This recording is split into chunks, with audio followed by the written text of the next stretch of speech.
Eu era evangélica e por muito tempo eu segui uma igreja que eu não conhecia. Bom, mas aí é falta de interesse, né, de buscar o conhecimento sobre a história da igreja. Inclusive para os assembleianos, vou recomendar aqui, ó, História da Assembleia de Deus, um livro com centenas de páginas, o Diário do Pioneiro Gunnar Wingre, fundador da Assembleia de Deus, Memórias do Enviado de Deus, de Daniel Berg, História do Fundador da Assembleia de Deus. Com esses 3 livros, para você que é assembleiano, com esses 3 livros você fica sabendo os detalhes da fundação da Igreja Evangélica Assembleia de Deus aqui no Brasil. Mas vamos deixar ela seguir com o argumento e depois a gente comenta um pouco mais.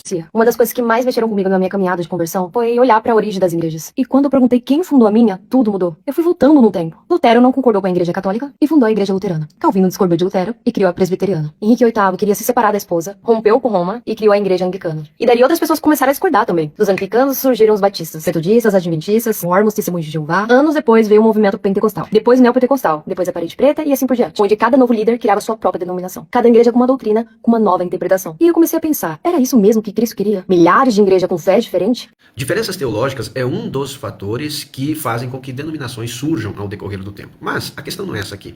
Vou explicar para vocês o que os católicos têm muita dificuldade de entender. A diferença entre denominação e Igreja de Cristo. Jesus tem só uma igreja.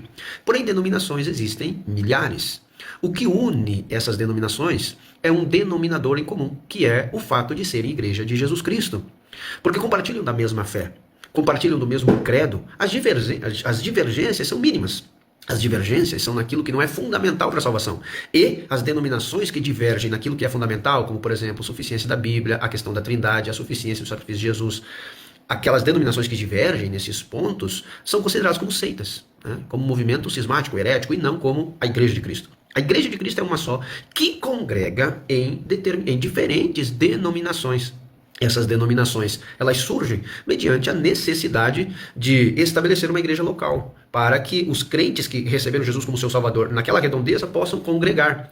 Imagina você enviar um missionário para a África e aquele missionário ganha algumas pessoas para Jesus. O que ele vai fazer? Ele vai construir uma igreja e vai fundar lá uma denominação. Às vezes é ligada com o ministério que o enviou, às vezes não. Mas como que ele vai trazer aqueles membros lá da África aqui para o Brasil para congregar? Não tem como. Então ele vai fundar uma denominação lá para que os membros de lá congreguem.